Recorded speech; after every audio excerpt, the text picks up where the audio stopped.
All right. Welcome back to the Jay and Sierra Poker Show. A little different show today. We actually took our shot at the World Poker Tour out in Las Vegas. So, this being average Jay Poker, I thought we would talk about our experience for the first time being average poker players going out and taking a shot at one of these big I am tournaments. a master poker player. Yep, and it really showed out there. It did. We're broadcasting from our new mansion. Yes. So yeah, I think giving a realistic expectation and what for first time average players out there taking a shot at something like this can expect to do. Does that sound good? Yeah. All right, let's go. What did you give her? What did you feed her? She has grease all over her face. I didn't feed her anything.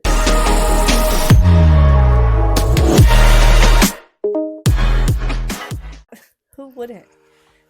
All right, so we just got back from the World Poker Tour at the Wynn in Las Vegas. We've been back for quite a while. We've just The been people sulking. do not know that. We've been sulking. So I first saw that advertised back in like July or August for the December tour, and just the world's aligned that it's at our favorite place to stay there. Mhm. Our schedules, I had off work going there. So the world's aligned where I was like, you know what? Let's do this. Mhm.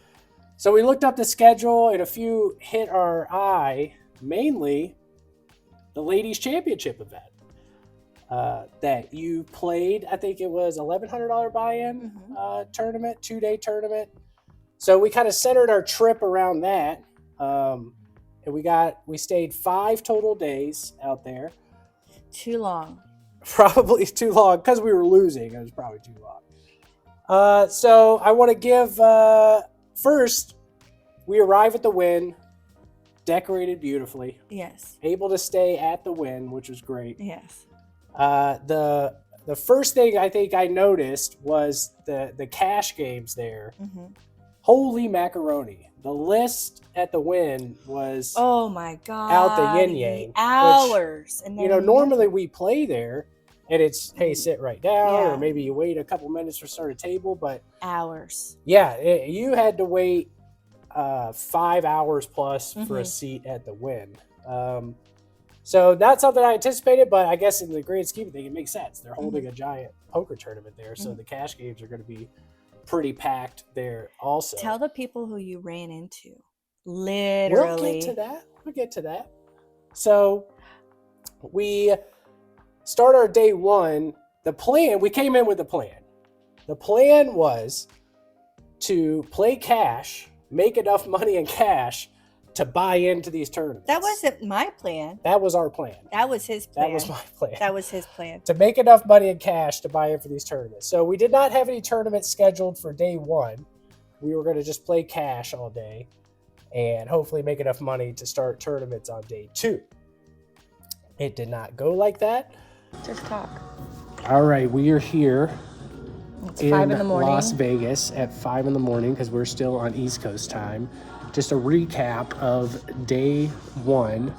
Started out strong for both of us, both winning in our little sessions. And then as soon as we're like, hey, let's think about start racking up and going to do something else, we end up getting our butts kicked at the very end. It's his fault. I was really tired, so I'm blaming him on. So that set off grumpy Sierra for a while. I was very but- grumpy. But it's a new day today. And so we are competing in 2 tournaments today. I'm doing the WPT Million Guaranteed, whatever that is.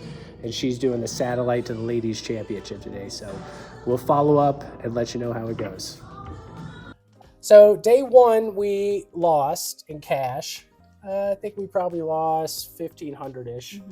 Day one cash. Not a good start, but that's not what we're there for. We're there to win some tournaments, Cards. right?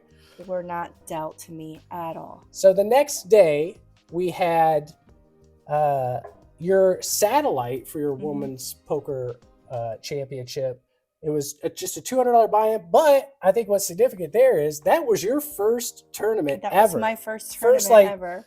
Organized, structured tournament. And we're stepping in for a satellite for the ticket to the women's main event. So talk about that. How would you feel buying into that, sitting down, and what were your expectations, and then what actually happened? Yeah, I played very well. Um, you know, I wasn't nervous at all, and I'm not mad at my play style. A pro knocked me out with she had a set of jacks, had ace queen. Talk about though, like, is that basically what you expected a tournament to be? Mm. Like with the structure, the way it's set up, and how did you? No, so immediately upon playing, I realized that people buy into tournaments a lot, not just once or twice. They rebuy multiple times. And the plan was maybe I buy in once or twice and that's it. And we never even put in our minds the rebuys because it's really, I mean, I'm just going to put it out there. It's just luck.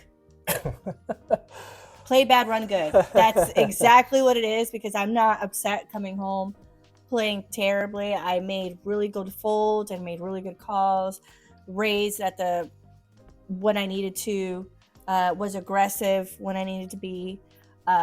But it's literally people flopping straights, and the cards just go their way. It's a lot of luck involved versus skill.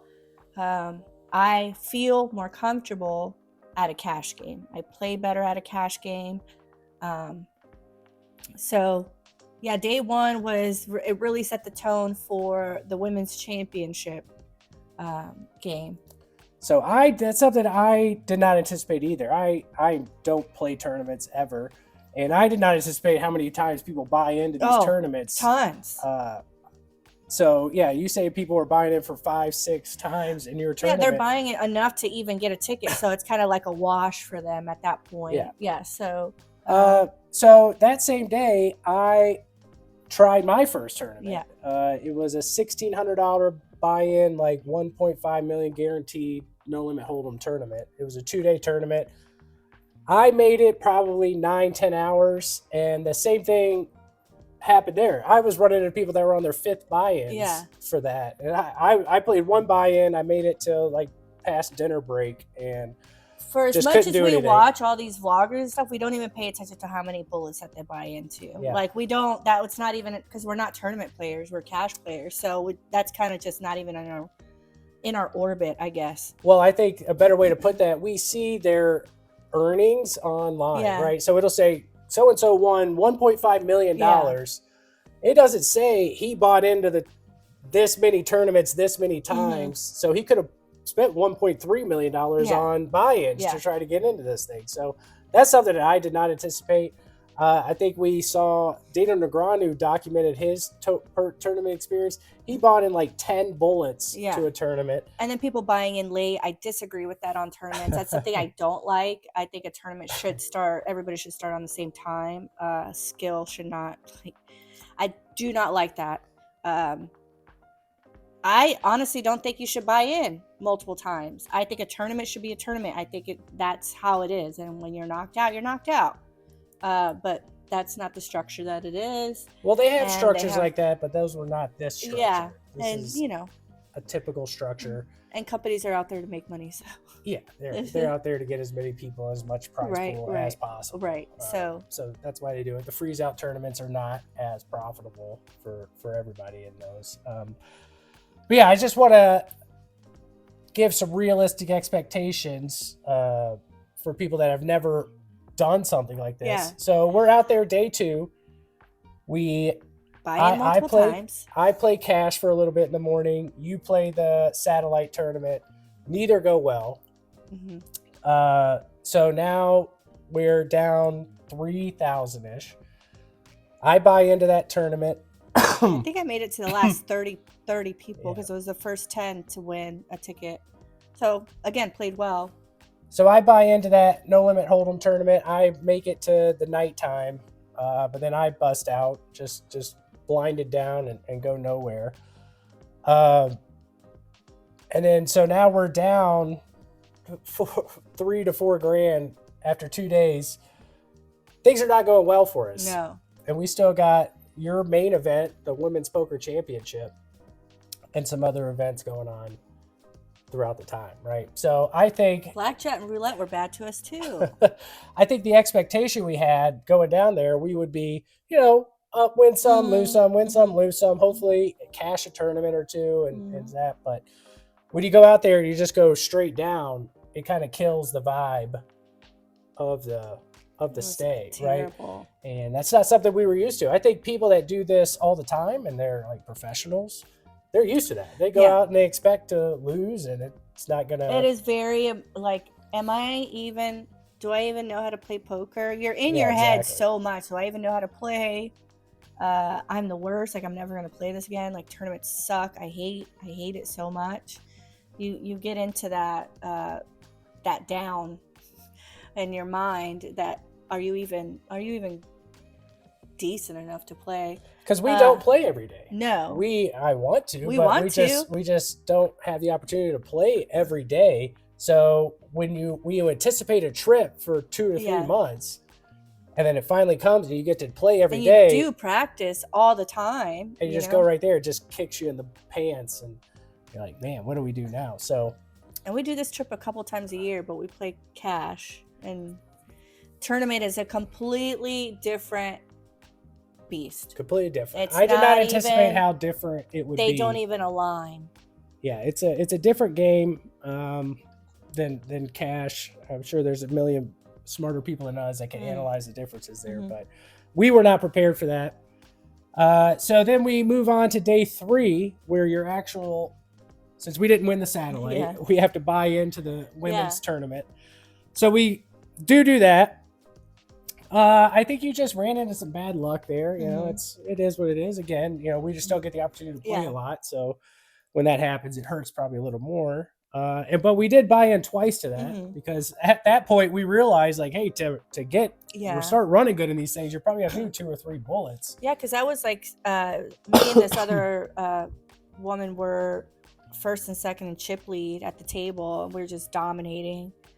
And my tens became, I hit a set of tens, and my opponent went all in. I obviously put her on her flush draw, and immediately, on the river, she hit her flush, and that pretty much took most of my stack, where I wasn't able to recover from that. So just like bad luck, something like that can completely just you have to dodge that for 2 days. For 2 days. So you rebought, constant, couldn't get anything going, knocked out about dinner time, a little past dinner time. I think actually right after the dinner break, you were texting me, he's like, I'm out. Like 2 hands in, and because you get sat at a different table, and she was just running like God, flopping everything, full houses.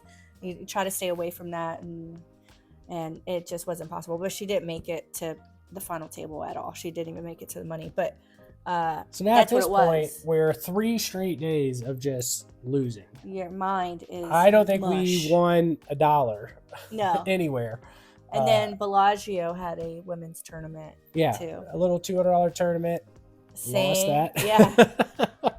So 2 buy-ins. We're hurting. And then we ended up flying back the next day. So I wanted to encompass this whole thing about talking about our overall experience.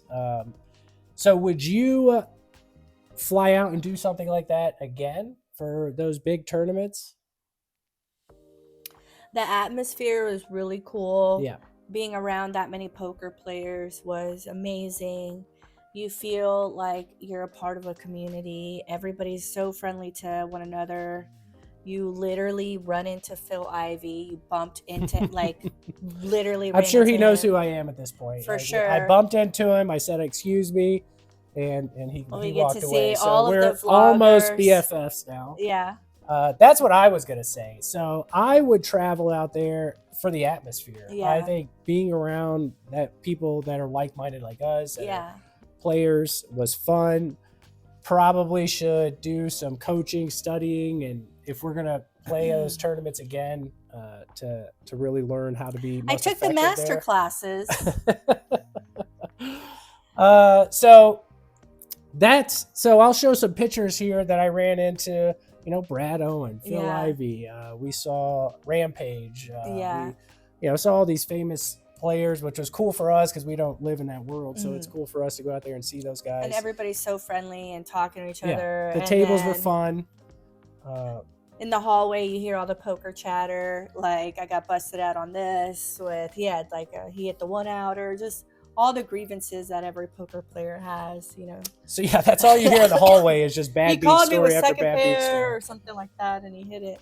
But the I think river. we would have to go out there, just because we don't get to play all the time. You got to set that expectation that, hey, we're just going to go out there, we plan to lose, and then we're just going to have a good time. Buy with in it, multiple times. Yeah, bring multiple buy-ins to these tournaments and try to just run good. Run right? 'Cause good, play bad.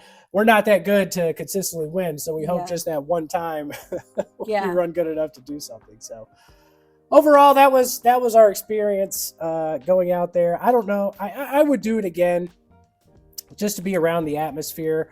Probably not too keen on buying into the tournaments and stuff No. like that, but I would just for some giggles, just to give it a shot here and there if I was up. But I would just go to be around the atmosphere, be in the poker room, hang out with those people. But probably not tournament pro champion Yeah. in my future anytime soon. But just wanted to provide some average player perspective to these large tournaments, and we'll post some videos of what the room looked like, which I had never seen anything like that. I thought that was cool.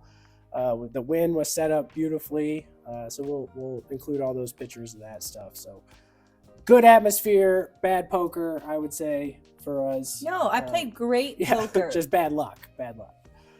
I played great. I played beautifully. But you would even be proud. we're gonna go out. We're gonna get it all back tonight.